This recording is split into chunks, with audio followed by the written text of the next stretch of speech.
तो नीट 2024 का सबसे इंपॉर्टेंट सब्जेक्ट यानी बायोलॉजी की आज हम बात करेंगे। बायोलॉजी में 340 प्लस स्कोर करना बहुत ज्यादा इंपॉर्टेंट है क्योंकि ये आपको सिलेक्शन की तरफ ले जाएगा। फिजिक्स और केमिस्ट्री हम कहते हैं कि रैंक डिसाइड करता है, लेकिन सिलेक्शन आपका बायो ही करवा सकता है। बायो में स्कोर कर पाना बहुत इंपॉर्टेंट है और ईजी भी है, बट फिर भी मैक्सिमम स्टूडेंट्स नहीं कर पा रहे। तो आज की इस वीडियो में बिना टाइम वेस्ट किए, hello everyone, this is Shoaib Aftab, NEET 2020 all India rank 1। मैं आपको बताऊंगा एक ऐसा प्लान जिसको आप अगर फॉलो करते हैं ढंग से, जिसमें स्टडी प्लान है, स्टडी आवर्स है, क्या क्या पढ़ना है, कैसे पढ़ना है, सब बताऊंगा आपको।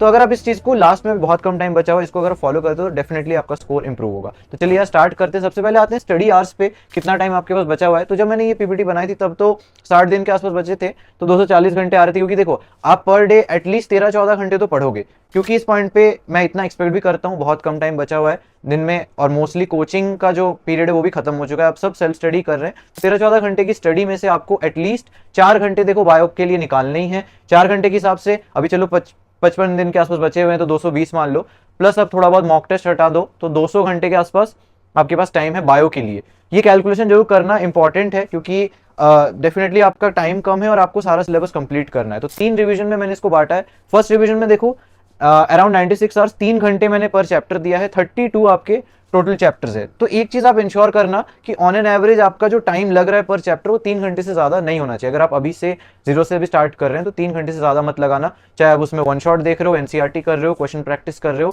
कुछ भी करो। अच्छा, कोई लंबा चैप्टर हो सकता है, कोई चैप्टर छोटा हो सकता है। अगर कोई चैप्टर छोटा है तो वो 2 घंटे में हो जाएगा, अगर कोई लेंदी है तो 4 घंटा। बट 4-5 घंटे से ज्यादा किसी भी चैप्टर को नहीं देना है, अनलेस वो बहुत ही ज्यादा वीक हो। हर बार आपको मॉक टेस्ट में लगता है कि हाँ यार, इसी चैप्टर से मेरे सवाल बार बार गलत हो रहे हैं, तो फिर आप उस केस में थोड़ा सा टाइम एक्स्ट्रा दे सकते हो। बट आपको एक बॉल पार्क आइडिया होना चाहिए कि हाँ इतना टाइम लगाना है मेरे को पर चैप्टर, नहीं तो आपका सिलेबस कंप्लीट नहीं हो पाएगा। फिर सेकंड रिवीजन पे आते हैं। सेकंड रिवीजन में मैंने और थोड़ा कम टाइम कर दिया क्योंकि इसमें वन शॉट वगैरह आपको देखना है नहीं, तो यहाँ पे अराउंड 60-65 आवर्स के आसपास लगेंगे और लास्ट रिवीजन 50 घंटे में आप आराम से कर सकते हो क्योंकि आपने एनसीईआरटी बार बार पढ़ रखी होगी। अब आपको बस रिवाइज करना है, आपको बस इंपॉर्टेंट चीजें देखना है और क्वेश्चन प्रैक्टिस करना है। ठीक है, चलो फिर इसके बाद में रिसोर्सेज पे आऊंगा कि कहां से पढ़ना है, व्हाट टू स्टडी, क्या पढ़ना है, कैसे पढ़ना है। बट उससे पहले यार मैं आपको बता दूं कि अगर आप चाहते हैं कि लास्ट के 45-50 डेज के अंदर आपका सारा का सारा सिलेबस किसी एक मॉक टेस्ट सीरीज के थ्रू कवर हो जाए और उसमें आपको ये भी पता लगता रहे कि आपके वीक पॉइंट्स कौन से, वीक एरियाज कौन से हैं, तो इसके लिए एक बहुत बढ़िया रिसोर्स है, बहुत बढ़िया मटेरियल है। तो ये है एडुकार्ड की तरफ से एनटीए नीट अभ्यास मॉक पेपर्स। तो इसमें क्या है, इसमें आपको 24 मॉक पेपर्स मिलते हैं, जिसमें अगर आप देखोगे तो 14 जो होता है वो यूनिट वाइज होता है और 10 जो इसमें फुल मॉक टेस्ट होते हैं।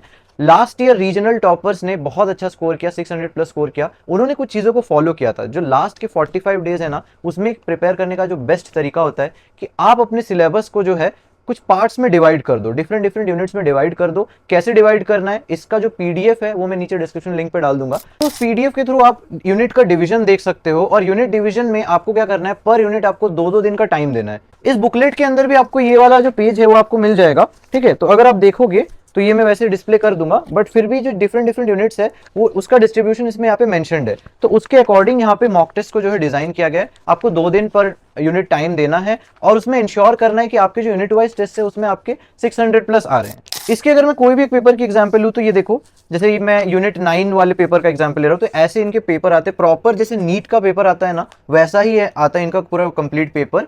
तो ये पेपर होता है और इसको आप जो है फिलअप करना होता है आपको आंसर शीट्स में। ठीक है, यहाँ पे ये देखो मॉक जो आंसर शीट होती है, जो ओएमआर होती है, वो भी ये प्रोवाइड करते हैं इस टाइप से। तो ओएमआर भी आपको मिलेगा, आंसर शीट। प्लस अगर आपका कोई क्वेश्चन गलत भी हो जाता है तो आपको करना क्या है, कुछ नहीं, आप वापस चले जाओ एनसीईआरटी में जाके, जो भी पार्ट आपको गलत हो उसको ढंग से एक बार रिवाइज कर लो। तो इससे आपके गलत वाले पार्ट्स भी जो है कवर हो रहे होंगे, वीक एरियाज भी कवर हो रहे होंगे। ये चीजें तो देखो आपको करनी ही है। साथ साथ आपको 200 मिनट के अंदर जो आपका टाइम है नीट का, उसके अंदर आपको प्रैक्टिस करना है। तो इससे आप बहुत हेल्प होगा आपको 200 मिनट का टाइमर लगा के प्रैक्टिस करना। और सिर्फ यही नहीं, जो न्यू वाला सिलेबस है, न्यू पार्ट्स है, जो असर्शन रीजन वगैरह क्वेश्चन है, जो न्यू टाइप के क्वेश्चन आ रहे हैं, उस चीज से भी आप फैमिलियराइज हो जाओ। इस चीज के लिए देखो यहाँ पे सप्लीमेंट्री बुकलेट भी है जिसमें न्यूली एडेड टॉपिक्स के थ्योरी और क्वेश्चन आपको मिल जाते हैं। तो ठीक है यार, नीचे मैं डिस्क्रिप्शन पे लिंक्स डाल दूंगा, अभी स्पेशल ऑफर चल रहा है, लिंक चेकआउट कर लेना। अब वापस आते हैं वीडियो की तरफ। नेक्स्ट पार्ट पे आते हैं यार कि पढ़ना क्या है, कैसे पढ़ना है। तो देखो, सबसे इंपॉर्टेंट बायो में आपको पता है एनसीईआरटी जो है सबसे इंपॉर्टेंट रिसोर्स होता है। बट लेट से आपको चैप्टर बिल्कुल समझ नहीं आया है, या फिर कोई चैप्टर जो आपके बैकलॉग का पार्ट है, या फिर आपको वो चैप्टर ढंग से पढ़ना है, तो उस चीज के लिए आप वन शॉट रिवीजन वाले जो वीडियोस होते हैं, वन शॉट वीडियोस आप आराम से उस चीज में देख सकते हो। फिर वन शॉट वीडियोस में बस आपको इंश्योर करना है कि आपका बहुत ज्यादा टाइम नहीं लगे उस पे। इसके अलावा और क्या करना है, आपको क्वेश्चन प्रैक्टिस करनी है। क्वेश्चन प्रैक्टिस में यार आपको मेनली तो देखो प्रीवियस ईयर क्वेश्चन पे बेस्ड ही प्रैक्टिस करने हैं, जो कहते हैं ना प्रीवियस ईयर टॉपिक्स पे बेस्ड, ठीक है, पीवाईटी जिसको कहते हैं, ये सबसे इंपॉर्टेंट है। सिर्फ प्रीवियस ईयर क्वेश्चन करने से नहीं होगा, क्योंकि एग्जैक्ट प्रीवियस ईयर क्वेश्चन अगर आप बायो में देखोगे तो रिपीट नहीं होते, बट हाँ जो टॉपिक से वो क्वेश्चन आ रखा है वो टॉपिक बहुत इंपॉर्टेंट होता है, वो टॉपिक को हमें ढंग से पढ़ना है। इसके लिए 2-3 चीजें बहुत इंपॉर्टेंट होती है।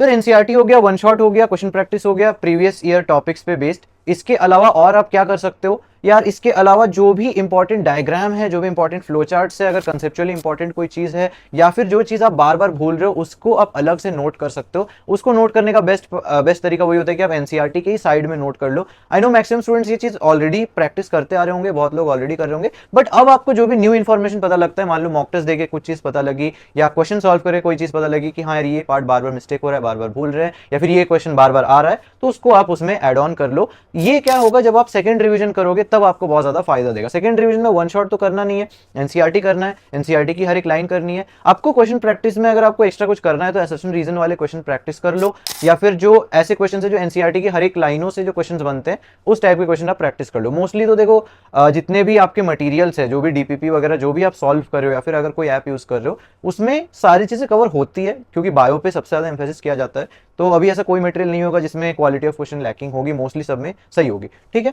चलो नेक्स्ट पार्ट हम आते हैं यार, वीक टॉपिक्स। वीक टॉपिक्स आपको कैसे पता लगेंगे? सबसे पहले तो इंपॉर्टेंट है कि आपको पता लगे, तो मॉक टेस्ट ही बेस्ट तरीका है। जैसे कि मैंने बताया, मॉक टेस्ट के थ्रू पता करते रहो, वीक टॉपिक को नोट डाउन कर लो किसी नोटबुक में कि हाँ ये चीजें पढ़नी है। सेकंड रिवीजन पे उस पर खास करके ध्यान देना, क्योंकि जब आप फाइनल रिवीजन करोगे तब तो मैं कहता हूं कि आप सबको इक्वल करके ही पढ़ो, क्योंकि अगर आप सिर्फ वीक टॉपिक पे ज्यादा फोकस करोगे तो आपका बाकी का पार्ट छूट जाता है। तो फर्स्ट रिवीजन बस पता करते रहो, कंप्लीट पढ़ो बट पता करते रहो कि कौन से वीक टॉपिक्स है। सेकंड रिवीजन पे स्पेशल एम्फोसिस करो वीक टॉपिक्स पे, और जो फाइनल रिवीजन होगा उसमें फिर आप क्या करोगे, बाकी का पोर्शन जो कंप्लीट पोर्शन है उस पर आपको फोकस करना है। So that was it for today. Hopefully आपको वीडियो हेल्पफुल लगा होगा। अगर वीडियो हेल्पफुल लगा हो तो चैनल को सब्सक्राइब कर देना, वीडियो को लाइक कर देना। मिलते हैं अगले वीडियो में, तब तक के लिए बाय बाय।